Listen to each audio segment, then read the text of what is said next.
My family banned me from Christmas. They said I was a failure, contagious even, someone who could ruin their holiday. But I just won $120 million, and they had no idea the game had already changed. What happened next? Let's just say, they weren't ready for me. If you've ever been underestimated, ignored, or shamed by the people closest to you, hit that subscribe button, like this video, and prepare for a story of betrayal, cunning strategy, and revenge so satisfying, it'll make you cheer out loud. This isn't just about winning, it's about reclaiming your life. I grew up feeling like I could never measure up. My family thrived on control. My successes were never good enough. My mistakes, no matter how small, were magnified into proof of my failure. Every Christmas, my parents' house transformed into a display of their judgment, laughter that cut like knives, toasts that felt like accusations, and smiles that hid sneers. But that year was worse. They didn't just criticize me, they banned me outright. No invitations, no explanations beyond vague, cruel comments about how being around me was contagious and would ruin everyone's holiday. I remember standing outside their house, the icy December wind biting through my coat, listening to the muffled sound of joy I wasn't allowed to share. My chest felt heavy,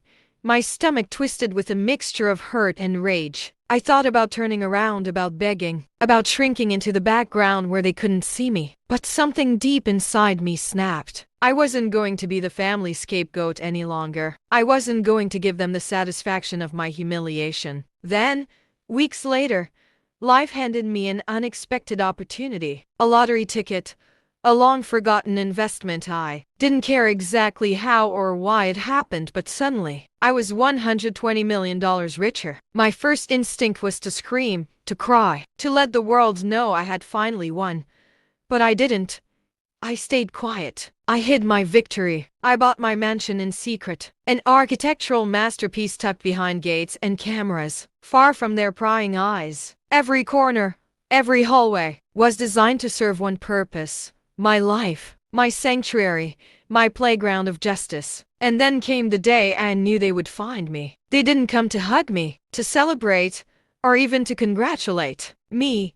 No, their eyes glimmered with greed as they filed for legal guardianship over me. Yes, they were trying to control me, thinking money and intimidation could force me back into the cage I had just escaped. But they had no idea. Every call they made, every veiled threat, every attempt at manipulation I recorded. Cameras, microphones, hidden devices, cloud backups. I anticipated everything. I wasn't just defending myself. I was preparing to dismantle them with precision. The first confrontation happened in my grand living room. The chandeliers cast fractured light across the marble floors, and I could hear the subtle echo of my heartbeat in the quiet before they arrived. When they stepped inside, they wore their practiced masks, smiles, faint concern, subtle attempts to appear normal. "I just want what's best for you," my sister began, her voice trembling slightly despite the calm she tried to project. I cut her off. "What's best for me?" I asked softly, but with a sharp edge. "Or what's best for you?" My eyes held steady on my parents,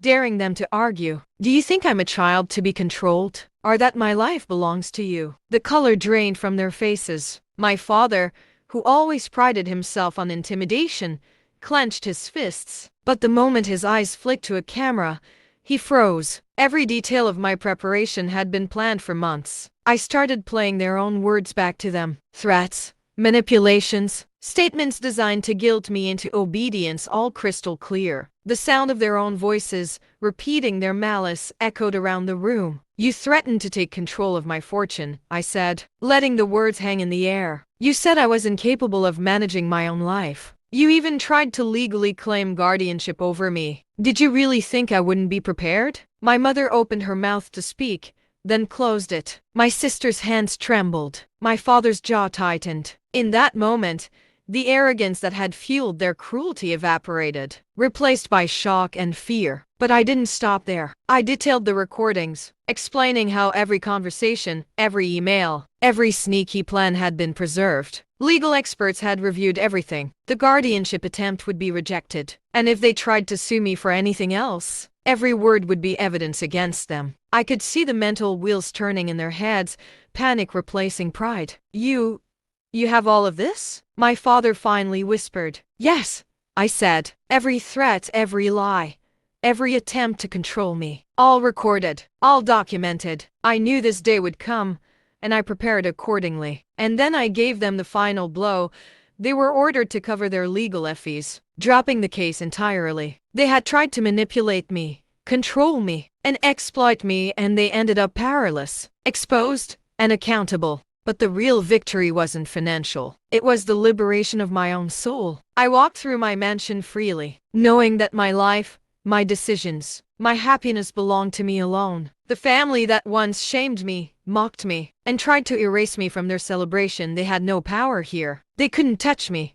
And they knew it. I took a walk through the grand hallways of my mansion that night. The floors cold beneath my feet, the chandeliers throwing splintered light across the walls. For a moment, I let myself smile, not the forced, cautious smile I used to wear around them, but a real one. This was peace, the kind that comes only after victory is earned. And as I stood there, listening to the silence, I realized something. Revenge wasn't about malice. It wasn't about hurting them just to feel better. It was about reclaiming my dignity, asserting my worth, and turning the tables in a way that they could never ignore or undo. That was the true satisfaction. I remember the look on their faces when they finally left, beaten not by force but by truth and preparation. Fear, shame, disbelief. They had counted on me to beg, to plead, to crumble. Instead, I had built something they could never touch: independence, strength, and undeniable justice. For the first time, I didn't feel anger. I felt relief, triumph, and a quiet joy that comes from knowing you've won in the only way that matters: fairly, cleverly, and completely. Sometimes the people who are supposed to love you most are the ones who underestimate you the most. But strength, patience, and preparation can turn betrayal into empowerment. And in the end, justice doesn't have to shout, it just has to arrive. If you've ever faced betrayal or been underestimated by the people closest to you, share your story in the comments. Hit like if you enjoyed this tale of ultimate vindication, and subscribe for more stories where the underestimated rise and justice is delivered with precision. Sometimes the sweetest revenge is the one you never see coming.